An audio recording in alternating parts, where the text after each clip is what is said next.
Hello everyone and welcome back to AVS Railways. I bet you thought I wouldn't be making another video so soon. Well, here we are again. This week marks the first of what I hope will become a series covering the locomotives, both prospective and tangible in my hand models, that will grace the metals of my eventual layout, Blackstone in the Strait.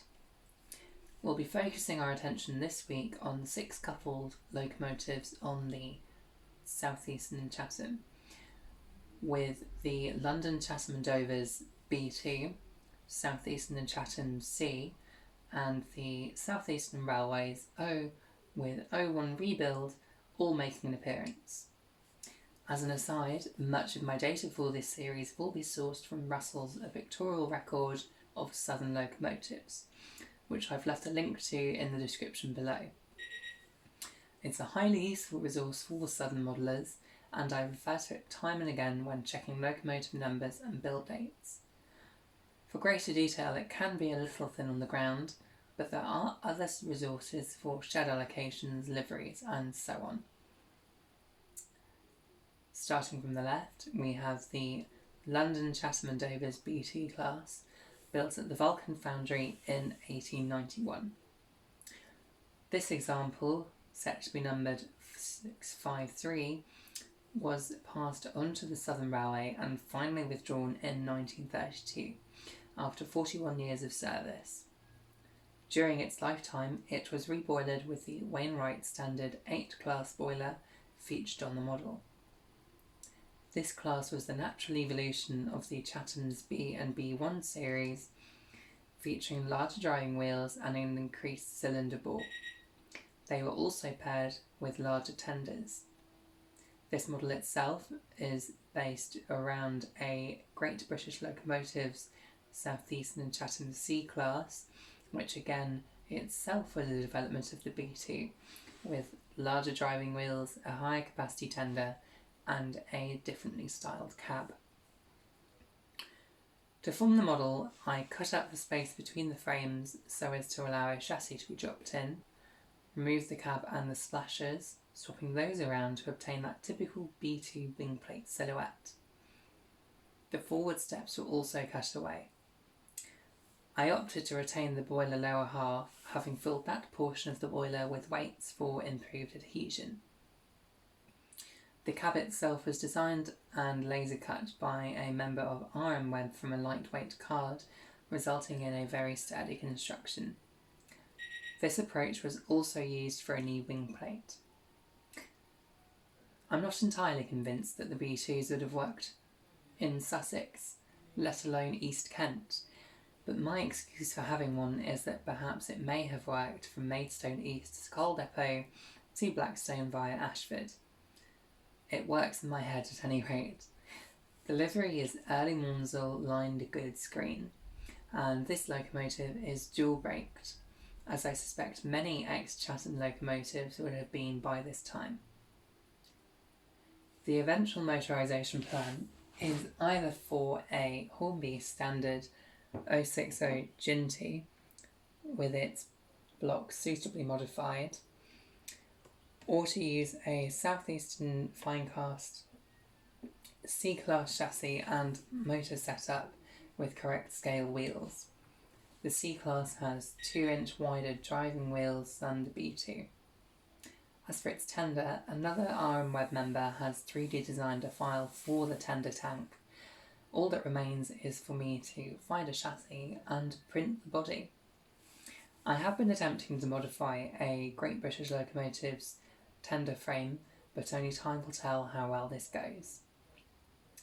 Moving on to the C-class now, and we have 2 of these on display, numbers 38 and 252 in Monsell lined goods and wartime grey respectively.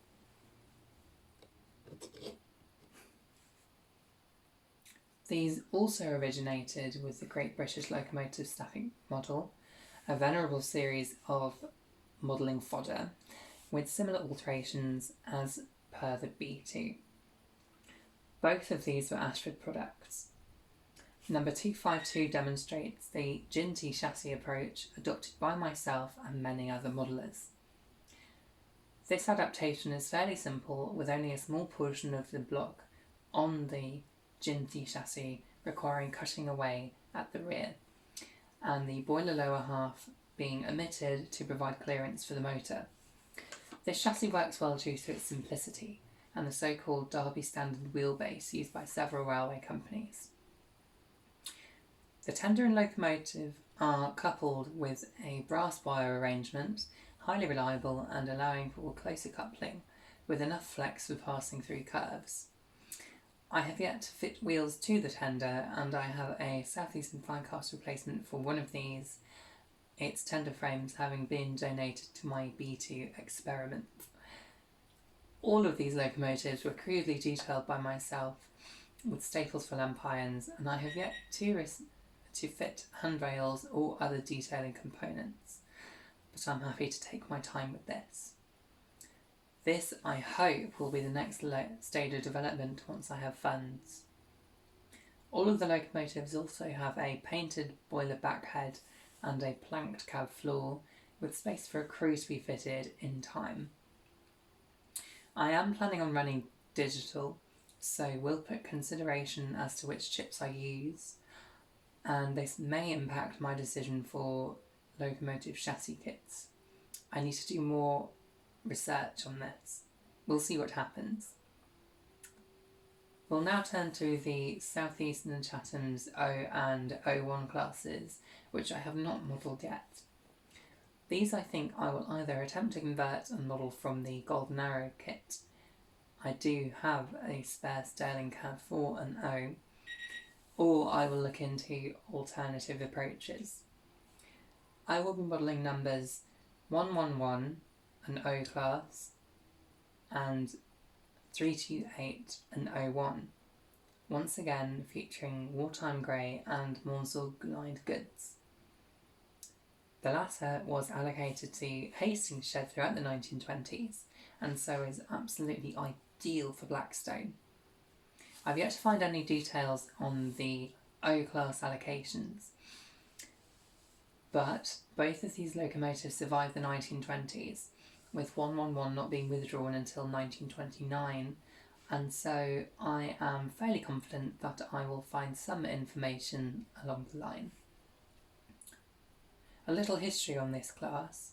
The O originated with James Stirling of the South Eastern Railway in 1890 and bore a very strong resemblance to his locomotives designed for the Glasgow and South Western Railway.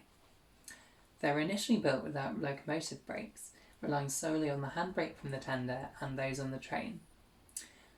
This, however, was rectified later down the line by the fitting of vacuum brakes, which then became standard on the South Eastern Chatham and thereafter the Southern. 58 O's were rebuilt into O1s over a period of 22 years, with the Wainwright standard H boiler fitted, a Wainwright style cab, and some of these locomotives were paired with ex-Chatham M class tenders, increasing their capacity and therefore improving the locomotive's operational range. I hope that these 5 locomotives will provide the core for Blackstone's goods services, which will include import and export items, coal, materials for the boat and coach building industry, cider and fish. With any luck, this hasn't completely bored you all, and it has given a little insight into my locomotive roster.